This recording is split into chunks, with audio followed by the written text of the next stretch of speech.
Good evening and welcome to Hoops Friday Night. Alongside Tyler Segerman, I'm Jason Geiser, and we begin this evening with a showdown atop the Midwest Athletic Conference. That's right. New Bremen has yet to lose a league game this season, but tonight, welcome Versailles, who hasn't lost all year. The Tigers leading the MAC in almost every team statistical category, also seeking a little revenge. New Bremen handed the Versailles its last league loss a season ago, and boy, would this be a dandy. First quarter, Aaron Tiemann hauls in the pass and has no fear, pulling the trigger from way downtown. Bang, the long three puts the Cardinals up by 8, and the three ball is fallen early. David Homan, this shot to Ben Wells. Need two, Will Sower hanging another one on the board. Tigers trying to get something going following a slow start. Cole Hamilton tips in the rebound. Tigers down just 7, and they continue on the offensive. Noah McEldowney finds Connor Stonebreaker in stride for the layup. Versailles inching even closer, but the Cardinals continue to roll. Nathan Rindler works the glass for the putback. Cardinals go up by 3, and right before the half, it's Tiemann passing to Homan, whose triple try range true. New Bremen hands Versailles their first loss of the year, 61-58 in double overtime. More action tonight. Marion Local remains a game off the league pace, beating St. John's 45-35. Coldwater picks up their second win of the season, taking down Fort Recovery at home, while St. Henry takes care of Minster 58-33. And Parkway, in a tight one, edges out New Knoxville 53-51. From the MAC to the track, league-leading Lima Senior tonight makes the 3-hour round trip to Oregon and back. The Spartans have only lost to Clay twice ever, and not since 2014.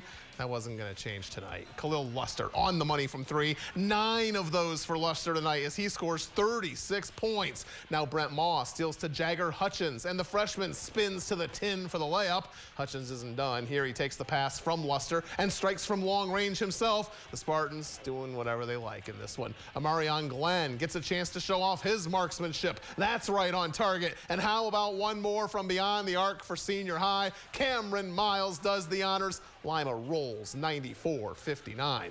Also in the Three Rivers tonight, Findlay sees a 3-game win streak snapped at Whitmer, 67-52. Now we welcome in Tony Quach with a tour of the NWC. Thanks, Jason. The Bluffton Pirates haven't lost since week 3. Tonight, they put their 11-game winning streak on the line against the Spencerville Bearcats, who have won 10 of their last 12. Tonight's matchup is our Hoops Friday Night Spotlight game. This Hoops Friday Night Spotlight game is presented by Midwest Electric Incorporated. The Pirates enter tonight with a perfect 5-0 mark in the NWC, and they welcome the Bearcats to the pirate ship. The Bearcats, on the other hand, are looking to bounce back from their loss last Saturday against St. John's. Opening quarter, Dylan Smith gives it up to Tyler King, and he spots up and knocks down the long J. Team high 17 points for him, and we're all tied up. Then it's Smith gliding past the defense. He lays it up, count it, and 1. Smith converts on the 3-point play to give the Bearcats a 1-point lead. On the other end, Trey Boblet driving to the rim, banks it off the glass for 2. 14 points for him, and the Pirates are up by 1. Second quarter, Carson Soper finds Trent Donnelly, and the senior fires a 3-ball. Game high, 25 points for him, and the home team's up by 2 now. Bearcats trying to answer back. Here's Smith pulling up and hitting the floater. We're all tied up at 17, but the Pirates have an answer for everything. Boblet showing off his range. His triple try is true, and the Pirates win this one 66-58 and extend their winning streak to 12 straight and remain perfect in the NWC. Going down the road, it's the matchup between the Lincoln View Lancers and the Allen East Mustangs. The Mustangs have won 3 straight, looking to make it 4 in a row against the Lancer team that's lost 10 in a row.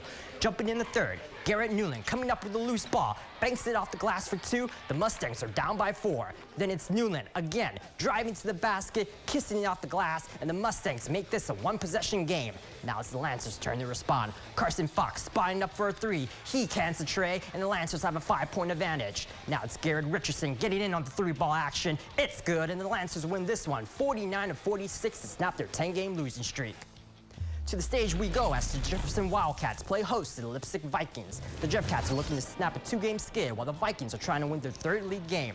Halfway through the 3rd quarter, Mason Brand lets it fly and the ball eventually falls in his favor. 35 points and 11 rebounds for him, and the Vikings are up 53-26.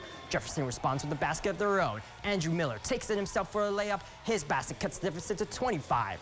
Next possession, Lipstick showing off their range. Caleb Ellerbrock drills a 3. 10 points for him as the Vikings lead grows to 28. In the fourth, Levi Rohde with a hook shot. It falls through, but the Jeff Cats are still trailing 62-33. Vikings still going strong. Dylan Meese gets the ball in the paint. He makes his way to the hoop and drops it in. The Vikings win at the stage by a final 69-52. Our final NWC matchup of the night saw the Crestview Knights knock off the Ada Bulldogs on the road, 81-54. Northwest Central Conference ball at Perry. The Commodores host Waynesville Goshen. Clay Tucker making his return to the Commodores sideline 14 days after resigning and then rescinding that resignation earlier this week. First quarter, Dalton Jordan takes the rock right to the rack. The sophomore gives WG a 2-0 lead. But Perry can run. Terry Riley to Ryan Yinks to Braden Knight. The senior gives the home team a 9-2 lead. Knight scores 15, including his 1,000th career point. Now it's Joey Hurston tonight to Brady Yinks for another layup. It's 15-3 in favor of Perry, and they never look back. Knight striking again. The young man they call Bubby canning the long tray. Perry wins 85-39. Cruising across Lima to the north end, where Temple Christian plays host to Hardin Northern. The Pioneers are looking to win back-to-back games for the first time in 3 years. First quarter, Zeb Wilson floats one up and drops it in. The Polar Bears take a quick 4-0 lead, and now they're running. Preston Wykes ahead to Nevin Robson, right to the rack. This ball touches iron in 5 spots before falling through. It's 6-0. At the other end, Caleb Kaiser drops it off to Dawson Clay in close, but the road team would get out and running again late in the quarter. Robson to Colby Curtis. Hardin Northern wins on the road 65-53. Just one other game in the Northwest Central tonight. Ridgemont's a winner at Elgin 65-57. We need to take our first break here on Hoops Friday night. When we come back, Putnam County is the home of league leaders across 3 different leagues. We'll see if they stay atop the standings after this. Hoops Friday Night is brought to you by Rabel's Auto Service in St. Mary's, where we'll fix the problem the first time, not cause more. Welcome back to Hoops Friday night. No surprise that the Titans of Ottawa-Glandorf are in contention for a Western Buckeye League title. After all, they've won the most out of anybody in the league. Pursuit of their 20th league crown appears to be poised with an unbeaten mark. OG, the 5th-ranked team in Division III, has yet to lose in WBL play, and aim to continue that trend tonight at home against Salina. Already up 7-0. Hunter Steckschulte trying to add to it and does underneath for the lay-in. Then it's Caleb Kuhlman driving and finding success in the paint as well. Hoop and the harm for the seniors, 12-0 OG. Josh Rosavier doing his best to get Salina going. Put back falls through the cylinder, but the night belonged to the Titans. Carson Fuca pulling up and dropping in to push the first quarter lead back to double digits, and later it's Kuhlman splits 2 defenders and goes off glass once more. Ottawa-Glandorf wins comfortably 72-35. Defiance is just a game behind OG atop the conference. The Bulldogs have to wait 2 more weeks for their shot at the Titans. Tonight they ride a 5-game win streak into Bath. The Wildcats have won 2 in a row. Third quarter, Ian Armentrout drives in close, hesitates, and hits. That draws the home team within 7, but Defiance has an immediate answer. Caden Zachrich spins and knocks down the 15-footer. It's 20-11 in favor of the Bulldogs. For the home team, Britton Hall jump stop, floats it up, gets the bounce, but Bath is down 14 at that point, and Defiance won't let them back in it. Zachrich, slick dish to Isaac Schlatter for the layup. Defiance wins 40-28. The 2-time defending league champs making their way into Van Wert. Tribe looking to snap a 4-game skid, which includes their 2 WBL losses, while the hometown Cougars trying for win number 10 of the year. Shawnee up 2 in the first quarter. Brady Wheeler fires ahead to Austin Miller, and he's got bad intentions for the rim, slamming it home as the Tribe jump out to a 4-zip lead. He would end up with a team high 19. Van Wert now looking to tie. Aiden Pratt with possession, and we know he's not afraid of contact, and 1 for the junior. Part of his 26-point effort. Free throw puts the Cougars in front. In the second, home team looking to pad that lead. Nate Phillips come through, and with the Euro step cashes in, but Brady Wheeler drawing 2 defenders on the other end allows Johnson once more to cash in. He'd add 14 for the Indians. Shawnee back in the win column, winning 60-55.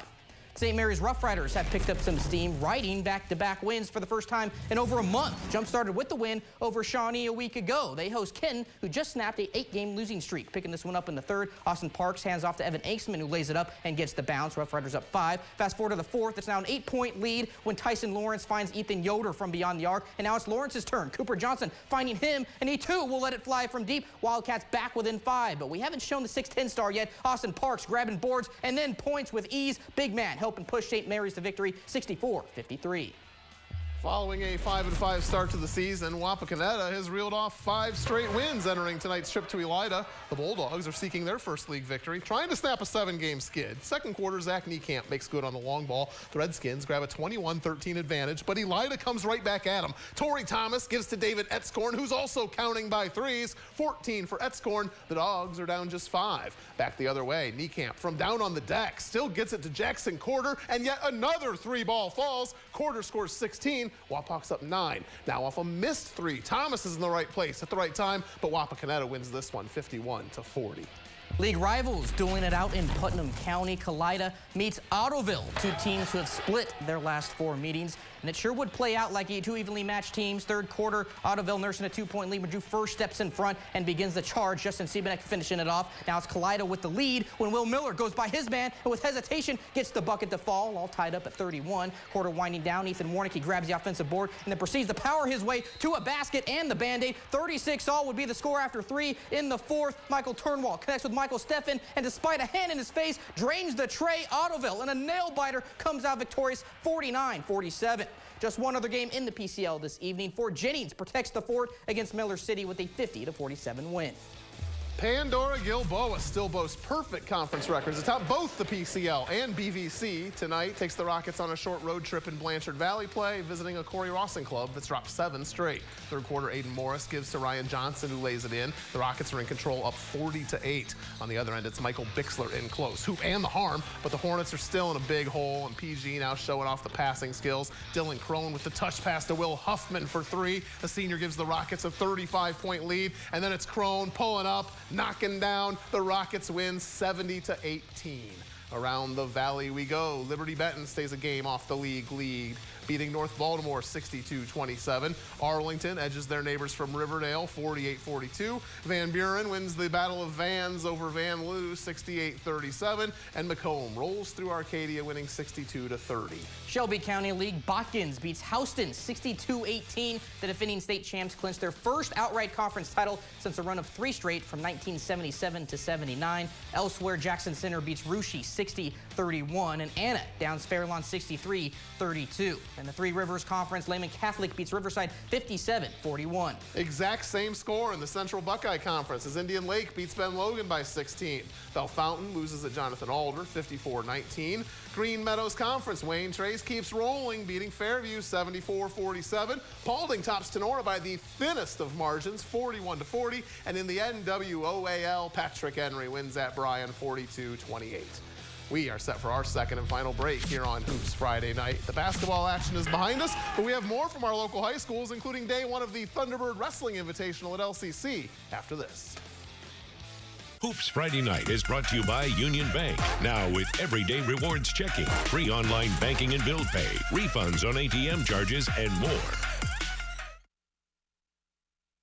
The LCC boys basketball team is in a slow stretch with only 1 game scheduled over a 16-day span. This weekend, 43 wrestling teams comprised of 375 athletes converge on Monsignor Hurd Gymnasium. It's the 19th annual Thunderbird Invitational. In the 113-pound weight class, Nia Hodge-Miller from Spencerville gets the pinfall in 2 minutes 31 seconds for his first round victory. Weight class 138, Allen East Jacob Pink sticks his opponent in 3 minutes 16 seconds. Up to 144 pounds, another Mustang, Cade Wireman from Allen East pins his opponent in 2 minutes and 37 seconds. More from 144, it's the defending state champ, Jarrett Hornish from Wayne Trace, completing the takedown and ending his match via tech fall. 18-2 is the final score. Now in the 150-pound class, Coldwater's Gavin Zabrita gets 2 points on the reversal. He wins his first round match 9-5. Action continues at LCC tomorrow morning. We wrap up a well-rounded edition of Hoops Friday Night. Thank you for tuning in, and thanks to everyone here who helps us put the show on the air each week. Join back here tomorrow for plenty of boys and girls basketball action, as well as more from the wrestling tournament at LCC. Have a great night.